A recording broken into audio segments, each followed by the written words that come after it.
Good morning students. आज का session जो है वो अपने कंजक्शन से संबंधित है। कंजक्शन के बारे में हम पिछले क्लास में ये बात पढ़ चुके थे। कोऑर्डिनेटिव कंजक्शंस के बारे में हम पढ़ रहे थे।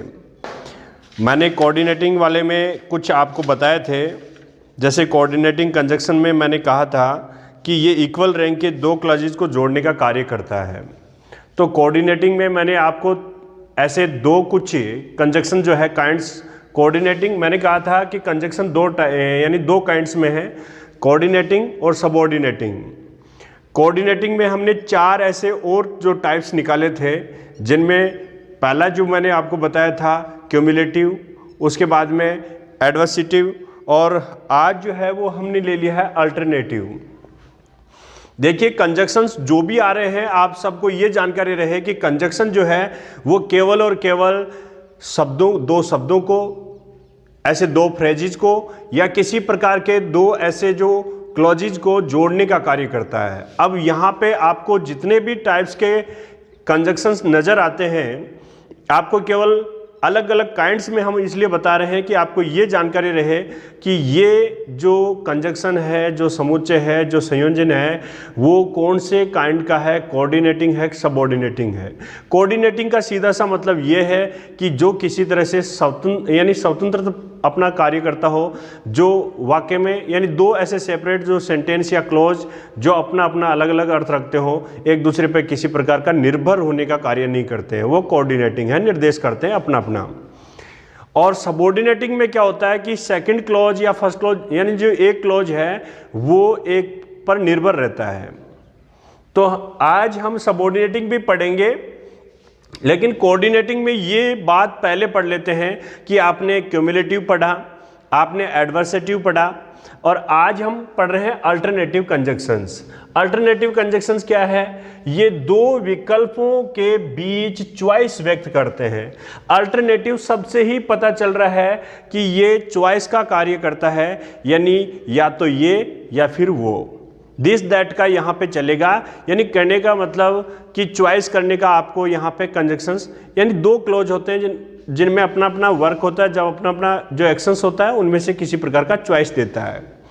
तो ये अल्टरनेटिव कंजक्शन इसलिए है क्योंकि इसको देखो, अल्टरनेटिव कंजक्शंस का मतलब ही सीधा सा है वैकल्पिक, यानी कोई भी ऐसा वैकल्पिक जो है वो कार्य होगा।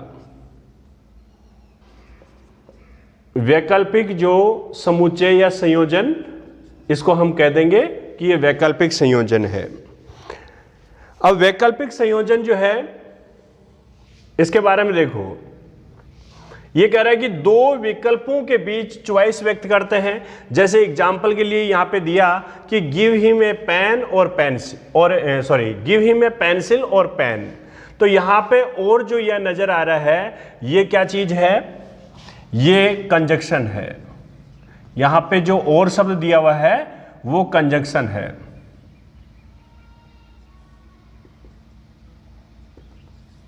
ये देखो, तो यहां पे और आपको नजर आ रहा है ना, ये कंजक्शन हो गया। यानी चॉइस कह रहा है कि या तो पेंसिल या फिर पेन। तो ये और जो है वो इस बात को बता रहा है। यहां पे देखो, she can neither read nor speak English से, ये नीदर और नोर, ये जो दो कंजक्शन यहाँ पे नजर आ रहे हैं, ये चॉइस वाले हैं, यानी अल्टरनेटिव कंजक्शन कहेंगे। इनका नाम हो गया अल्टरनेटिव कंजक्शंस। तो ये अल्टरनेटिव कंजक्शन है क्योंकि यहाँ पे कह रहा है कि सी कैन नीदर रीड, यानी न तो वह पढ़ सकता है और न तो वह पढ़ सकती है और न ही अंग्रेजी बोल सकती है। तो दोनों यहाँ पे अल्टरनेटिव हैं। ईदर सिट क्वाइटली, यहाँ पर चुपचाप, यानी ईदर सिट क्वाइटली, या तो चुपचाप बैठ जाओ और लीव द क्लास, या फिर क्लास से बाहर चले जाओ या क्लास को छोड़ दो। तो अल्टरनेट हुआ कि नहीं? इसलिए यहाँ पे जो आइदर शब्द दिख रहा है और यहाँ पे और दिख रहा है, ये कौन से कंजक्शंस हुए? ये अल्टरनेटिव कंजक्शंस हुए। जैसे यहाँ पे देखो अगला sentence, work hard otherwise you will not get good marks. कठिन मेहनत करो अन्यथा you will not get good marks, तुम्हें अच्छे अंक नहीं मिलेंगे। तो यहाँ पे देखो अल्टरनेट दिया है कि यानी ये काम करो या फिर इस काम में ये परिणाम मिलेगा। तो ये वाली बात यहाँ पे ये कंजक्शन है। और पूछा जाए कि कौन सा कंजक्शन है, तो भाई ये कौन सा है, अल्टरनेटिव कंजक्शन से यहाँ पे होगा, क्योंकि work hard otherwise you will not get good marks, ऐसा यहाँ पे दिया गया है। तो यहाँ पे ये कंजक्शन हो गया। चलो ऐसे ही यहाँ पे इस तरह से ये अल्टरनेटिव कंजक्शंस हो गए। अभी देखो यहाँ कोऑर्डिनेटिंग वाले में एक जो और दिया गया है इलेटिव कंजक्शंस। इलेटिव का मतलब है परिणाम सूचक, जो परिणाम देने वाला होता है। तो इलेटिव कंजक्शंस ये परिणाम व्यक्त करते हैं, ये किसी भी चीज का जो है वो रिजल्ट शो करते हैं। जैसे he has grown very old, वह बहुत यानी उम्र में बड़ा हो चुका है, वह बूढ़ा हो चुका है। देयरफॉर इसलिए he can not work very hard, इसलिए वह कड़ी मेहनत नहीं कर सकता। तो यहाँ पे ये भी एक कंजक्शन का रोल कर रहा है। तो स्टूडेंट इस तरह से आपने कुछ जो पिछले कोऑर्डिनेटिंग में अपने जो टाइप्स बची हुई थी हमने जो पढ़ाई थी वो क्यूमुलेटिव, उसी के साथ में एडवर्सिटिव, और आज जो हो गई अपने अल्टरनेटिव, और इसी के साथ हो गई इलेटिव। तो ये 4 टाइप्स आपको कोऑर्डिनेटिंग कंजक्शंस में सीखनी है। और उसके बाद हम ले लेते हैं कौन सा, सबऑर्डिनेटिंग कंजक्शंस और देख लेते हैं। सबऑर्डिनेटिंग कंजक्शंस में कौन कौन सी जो टाइप्स हैं वो आगे इसके बाद देखते हैं। तो ये थे अपने कौन से कोऑर्डिनेटिंग कंजक्शंस के ये जो सब जो आपके सामने रहे हैं।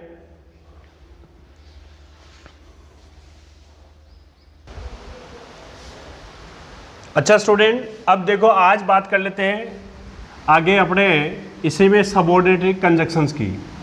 अभी आपने पिछली क्लास में कोऑर्डिनेटिंग से संबंधित किया और कुछ बचे हुए 2 जो हैं वो आपने इलेटिव और यहाँ पे जो अभी किया था। और अब अपने स्टार्ट कर लेते हैं सबऑर्डिनेटिंग कंजक्शंस। देखो सबऑर्डिनेटिंग कंजक्शन अपने शब्द से ही परिभाषित हो रहा है कि सबऑर्डिनेटिंग क्या है। सबऑर्डिनेट जो कहने का मतलब किसी पर निर्भर रहे, यानी एक क्लॉज जो निर्भर रहता है वो सबऑर्डिनेटिंग है। जैसे I like this book because it is very useful. ये इतना लंबा सेंटेंस आपको नजर आ रहा होगा। ये सेंटेंस 2 सेंटेंस है, यानी फर्स्ट क्लॉज है और सेकंड क्लॉज है, यानी यहाँ से लेकर के ये अलग ही एक क्लॉज है। आई लाइक दिस बुक, यहाँ पे ये स्वतंत्र वाक्य है, मुझे ये पुस्तक पसंद है, मैं इस पुस्तक को पसंद करता हूँ, यहाँ तक ये बात जो है वो स्वतंत्र है।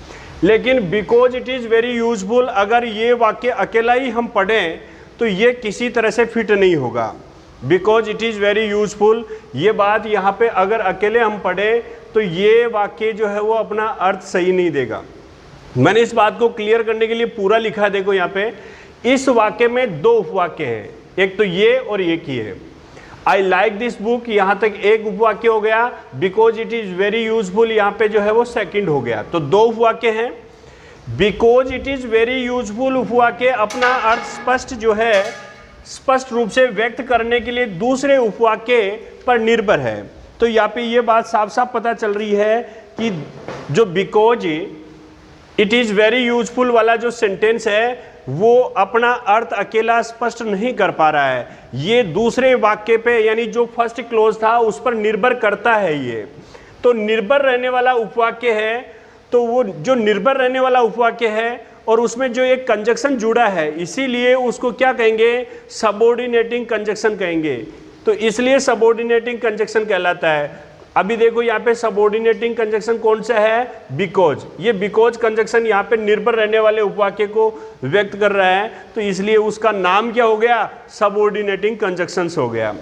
यहाँ पे देखिए सबऑर्डिनेटिंग कंजक्शन को निम्नलिखित वर्गों में बांटा जा सकता है। जैसे आपने कोऑर्डिनेटिंग वाला जो है वो बांटा था कि कोऑर्डिनेटिंग कंजक्शंस है वो आपने क्यूमुलेटिव, एडवर्सेटिव, ऐसे अभी आपने इलेटिव और अल्टरनेटिव कंजक्शंस ऐसे 4 वर्गों में बांटा था। वैसे ही यहाँ पे सबऑर्डिनेटिंग कंजक्शंस को भी सबऑर्डिनेटिंग कंजक्शंस को भी ये कह रहा है कि ऐसे 6 जो टाइप्स में बांटा है। कितने वर्गों में बांटा है, 6 में।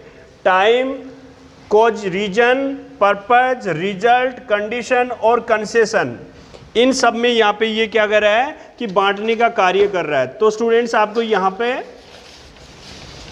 ये जानकारी दी उसने कि सबऑर्डिनेटिंग कंजक्शंस को भी कितने वर्ग में बांटा है, 6 टाइप्स में यहाँ पे उसने ले लिया, 6 क्लास जो वर्ग बना ली उसने। टाइम के साथ, रीजन यानी कारण होता है, पर्पज उद्देश्य, रिजल्ट परिणाम, कंडीशन शर्त और कंसेशन रियायत, ऐसे ऐसे वर्ग जो है बांटे गए हैं। अब आप इनको वर्ग वाइज पढ़ लीजिए। टाइम के साथ जो कौन से कंजक्शंस आते हैं, कोज या रीजन को शो करने वाले कौन से कंजक्शन है, पर्पज को शो करने वाले कौन से कंजक्शन है, रिजल्ट कंडीशन कंसेशन, इन सबको हम चलो आगे वाले पेज में देखो कि कौन कौन से यहाँ पे ये होते हैं।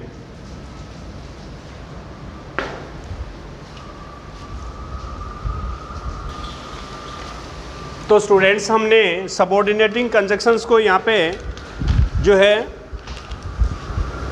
सबऑर्डिनेटिंग कंजक्शंस को यहाँ पे टाइम, कॉज, रीजन जो है इनमें यहाँ पे दिखाया।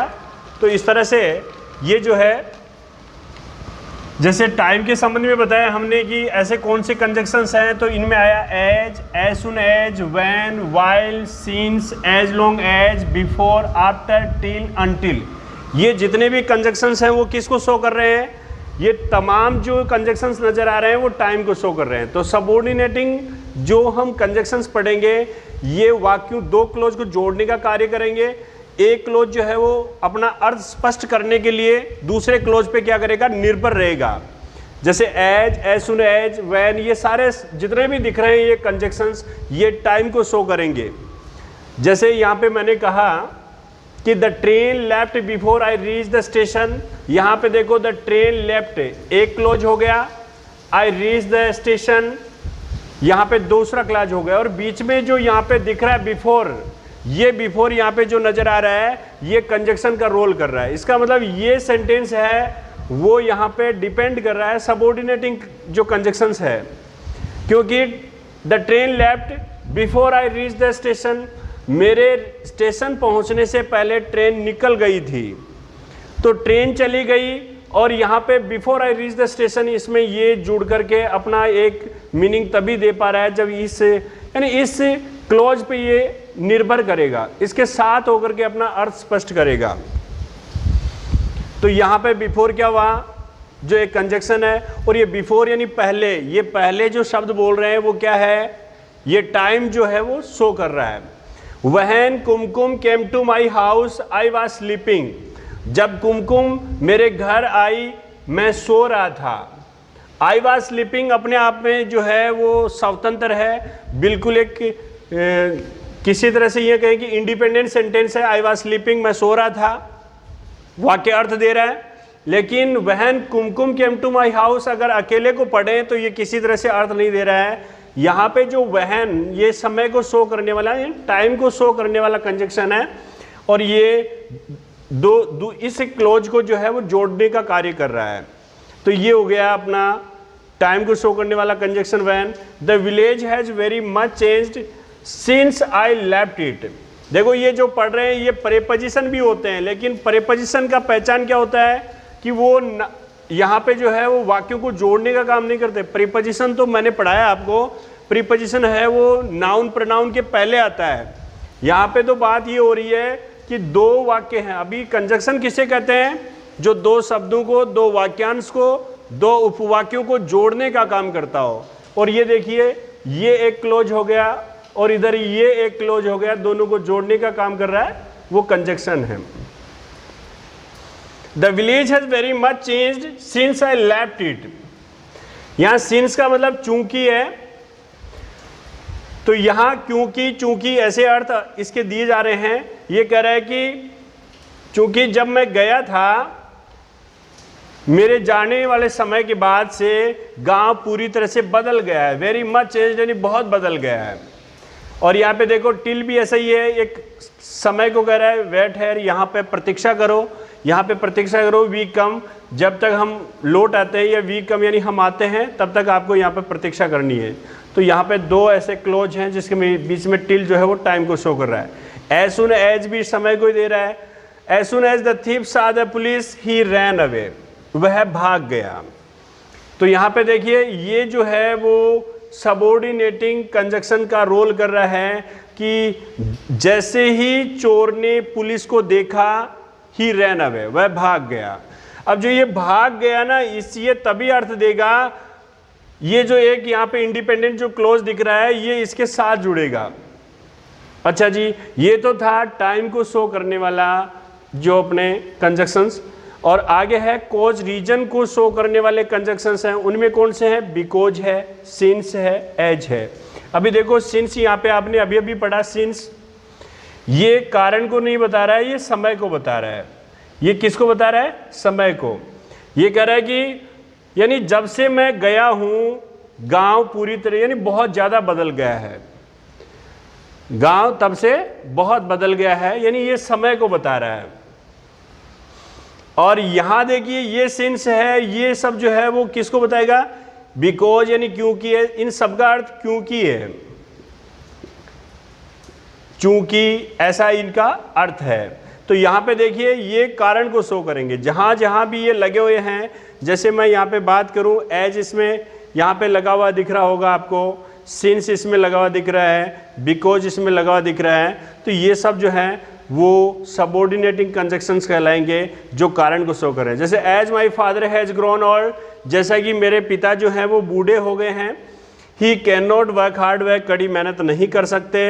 इसका मतलब यहाँ पे वह कड़ी मेहनत नहीं कर सकता, इस बात को स्पष्ट इसी वाक्य से होगा कि as my father has grown old. तो ये एज जो है यहाँ पे चूंकि कि मेरे पिता काम नहीं कर सकते चूंकि वह बूढ़े हो गए हैं। Since he was unwell he did not attend the meeting, वह मीटिंग को यानी सभा को अटेंड नहीं कर सका, नहीं कर पाया क्योंकि वह अस्वस्थ था, अनवेल था। तो यहाँ पे सिंस आपको ये कारण बता रहा है। जैसे वह यानी ये सब जो तीनों आपको बात समझ रहा है ये वाई से शुरू हो रहे हैं, और वाई किसको बताता है? कारण को बताता है। जैसे वह सब मीटिंग को अटेंड नहीं कर पाया, सिंस ही वाज अनवेल, ये चूंकि वह अस्वस्थ था। तो ये सिंस यहाँ पे किसको शो कर रहा है? कॉज या रीजन को शो कर रहा है। इसलिए हम इसको कहेंगे कि ये कौन सा जो कंजक्शन है ये अपने यहाँ पे सबऑर्डिनेटिंग कंजक्शन जो कॉज और रीजन को शो कर रहा है। I can not go out because it is raining, मैं बाहर नहीं जा सकता क्योंकि बारिश हो रही है। यहाँ पे ये वाला जो बिकॉज दिख रहा है ये बाहर नहीं जाने का कारण शो कर रहा है। कौन? बारिश जो यहाँ पे, और बिकॉज यहाँ पे कंजक्शन का रोल कर रहा है। तो स्टूडेंट ऐसे आपको जानकारी हो जानी चाहिए कि ये सब जो हैं वो कंजक्शन का रोल कर रहे हैं। तो आज हम इस क्लास में अपने जो है वो इतना करवा पाएंगे कि कौन कौन से सबऑर्डिनेटिंग कंजक्शन में हम जो बता पाए हैं वो टाइम और कॉज रीजन को बताया है। उसके बाद में जो बचे हैं वो अपने अगले क्लास में करते हैं। Okay, thank you student.